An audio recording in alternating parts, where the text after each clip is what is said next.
Hello and welcome. My name is Michael Jobity, and I'll be hosting this live stream today, as well as a award ceremony on the 7th and 8th of December at the Ealing Picture House Cinema in West London. Welcome to the 5th edition of the MiraBan UK Film Awards, powered by the MiraBan Company and founded by our festival director and founder, Jay Manari, who is also an independent writer, producer, and director, member of Directors UK, nominated Filmmaker of the Month in June 2024 by My First Job in Film. The MiraBan UK Film Awards, or MUFA, is a British BFI film fund-winning film festival listed on the British Council Festival Directory and London-based, focused on showcasing diversity in auteur movies, created despite all the challenges of an indie low-budget production.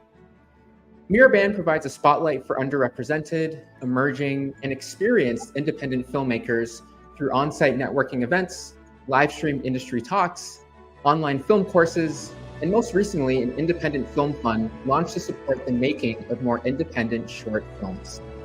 If you haven't done so yet, check out our affordable festival tickets, just £16 for 2 days of screenings and panels, and don't miss the limited Career Pass tickets, which offer exclusive industry access. Subscribe to our art house-focused streaming platform, Stream Auteur, to watch all the officially selected candidates of this edition, and vote for your favorite, which will win the Best Film Audience Award. But let's get the ball rolling with our second guest. Please welcome Livan Garcia-Duquesne from the UK, shortlisted for Best Student Film and Best Film Score with their film, Oranda. Another breathtaking diversity-driven story where in the depths of a secluded forest, two estranged protagonists reunite, concealing hidden truths from one another and perhaps even for themselves. As they confront their tangled past, the atmosphere grows increasingly tense. The man boasts of his achievements, while the woman questions the authenticity of their connection. As day fades into night, eerie rituals unfold, plunging the narrative into a surreal dimension. Let's take a look.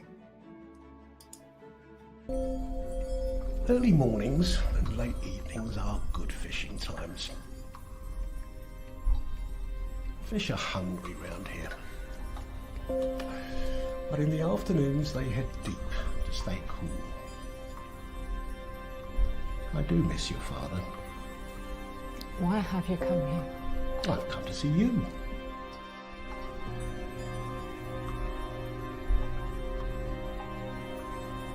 When you were living here, at best all you did was talk. Well, it's true to say that I've been silent for a while. But it is nice to see you and talk with you.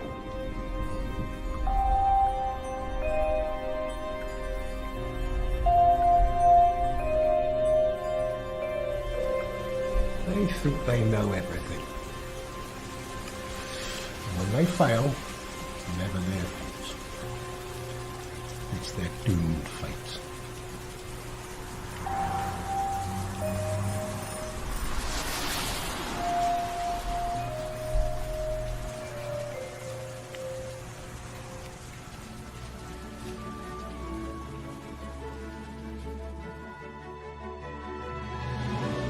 Wow, love that trailer. So let's jump into the Q&A. Livan, it is a pleasure to have you on the live stream today. How are you doing? It's okay, yeah. Gloomy winter is upon us, but Oh no, I'm surviving. Yeah. you're surviving. You're the light. Thanks in for the having me. That's so amazing. Well, to kind of kick off the Q&A, my first question would be, we have a lot of aspiring filmmakers watching the live streams. If you could maybe walk us through the behind the scenes. So, whether you had a budget for this, what it was like directing and, getting everyone together to create this film. If you want to maybe explain the background. Yeah. Well, it's quite a funny story. I guess the inception of this was that my friend and I, Soren Baluta, the producer, we were in first year film at Westminster Uni, and we none of us had managed to really get any of the good roles on the films. So on the actual first year films, we were doing like, I don't know, I think he was camera second AC or something, and I was boom operator or something. Not that it's good to do technical things, but we wanted to be doing creative, So he was like, okay, I'll just produce some films or something. I was like, okay, well, I've got the script, blah blah blah. You know, one thing leads to another, and then we found other friends that also were frustrated because you only get to make one film at university or two films or three max, because they've only got £500 to share for 3 films. So we said, okay, let's just do it our way. So we took the equipment from the equipment store, because that's one of the good things about unis, is that you got a load of free gear that you can use. And then the producer found this Airbnb penthouse, Wow. like really old, and very cheap and quite far. I mean, we're in London, and we had to take the night, because we didn't have any money, so we just said, okay, let's just take the night bus all the way to Cornwall in Truro, in the middle of nowhere. And it was 5 of us plus the 2 actors, and we shot there for 4 days. And it's a 30-minute film, so it was quite an accomplishment, because it was intense. I mean, we barely slept, and then there was a little bit that we had to shoot afterwards, but in total it was about 5 days of shoot. And then it took maybe 6 months to finish doing the score and the editing and all that. Yeah. Yeah. That's an amazing story. And just seeing your resourcefulness, right, with the Airbnb, that's something I didn't even think about. I was like, wow, that's a great idea. Well, I'll hand it over to Dave if he has any questions for you as well. Yes. As far as I remember, were you both the composer and the director of this film? That's right, yes. Right. So how did it work for you? How was your, our awareness of the directing side, and which one in a way comes first for you if you have sort of a key role rather than... Well, it keeps changing. I mean, this is more of a fundamental question about my subjectivity. I grew up as a musician and then decided to be a filmmaker, and then became a musician almost by accident. So it keeps changing, When you're doing the film, obviously, when I was becoming a filmmaker, I was doing a lot of experimental film, and I was writing music to accompany images, but it was quite abstract type of filmmaking. And this one was the first sort of narrative. It's still quite abstract, but it was the first narrative that I was doing. So I realized when I was editing that I couldn't just do crazy montage and put a bunch of random music on top of it. It had to kind of follow some kind of logic. So as a musician, I was a little bit frustrated because I realized I couldn't just put music all over the thing. So the filmmaker took over, to answer your question. But then again, I mean, you do have spaces in a film like that. You have space to, take the music somewhere. It's not just accompanying the image. It does, it has a place of its own, I think.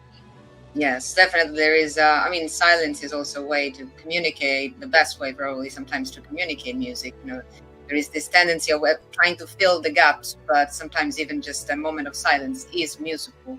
That's right, yes. Meaningful. And there's nothing worse than just music that's always just there and telling you how to feel and all of that. It kind of obtrudes from the actual, truth of the image and the performances. Exactly. So how did that, in a way, your musical elements led you to, communicate with the actors? Like, how was your, did you use music in your, cast rehearsals, or how? You know what? Not in the casting process, but it was actually, I remember using music once during the shoot, and I can't, this is a while back now, but I remember there was maybe some misunderstanding or something, or we weren't getting to the heart of the scene or something, and it was with Karina, the female role, and I think I took her apart and I just put because I had recorded some music for the film beforehand, so that's quite important detail, I guess, because I wanted everyone to sort of be on the same page in terms of what the music was going to be like. And so I hadn't shown her everything, so I just put her, a couple more songs. It was an organ piece. It was quite slow and meditative. And in the film, some of these pieces ended up being that, I don't know if you remember that scene where the male character is going up the hill and into the house.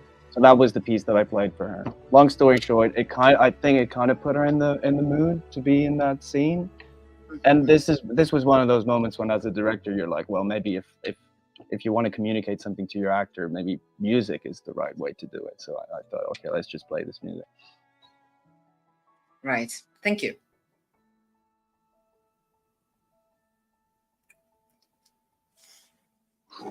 Oh, there is a moment of delay. That's the beauty of live streams, I guess. So just to go back to your the last thing you said about the conversation with Karina. Was that their first acting experience, or No. Yeah, Karina was very experienced. She'd done a ton of. She's Belgian, Swedish, sorry, and she'd done a lot of work in France and Paris, a lot of commercials and a lot of theater and some. I think she was in The Crown even. So she was in. I mean, I don't even know why she decided to make this film with us. It was kind of amazing. Well, you must have. You must have had some reasons to kind of convince her. So it was that. Oh yeah, I mean, I think maybe she was charmed by our youthful energy, I guess. But Nice. Also, just before, when I was saying that there was a misunderstanding, it was probably my inability to communicate the what she needed to do. So I had to use music in order to do so. Gotcha. But I think Nice. with that, I just really appreciate your answers, Livan. It's been amazing, learning about the creative process behind making such an incredible film, and then also the music and how that complements the storytelling. So with that, I just want to give a special thanks to yourself, Livan, for being on the Q&A today. I know you've inspired so many listeners. Just a couple quick reminders for the audience. Festival passes are available for purchase on the MiraBan and Ealing Picture House website. And the red carpet reception is followed by the award ceremony, which will take place at the Ealing Picture House on the 8th of December. On the 7th of December, finalist films will be screened and available to stream on our platform for 5 weeks, where you'll be able to vote for the Best Film Audience Award. And how can you vote for this? Well, it's super easy. Don't worry. All you have to do is go on to Stream Auteur and click Add to Favorites for the film you want to vote for. With that, thank you so much, Livan, and thank you, Jay Manari, our festival director, for being on the live stream as well. Hope everyone has a great day. I really appreciate it. Thanks for having me. Thank you. Thank you, Livan. You too. Bye. Bye. Bye.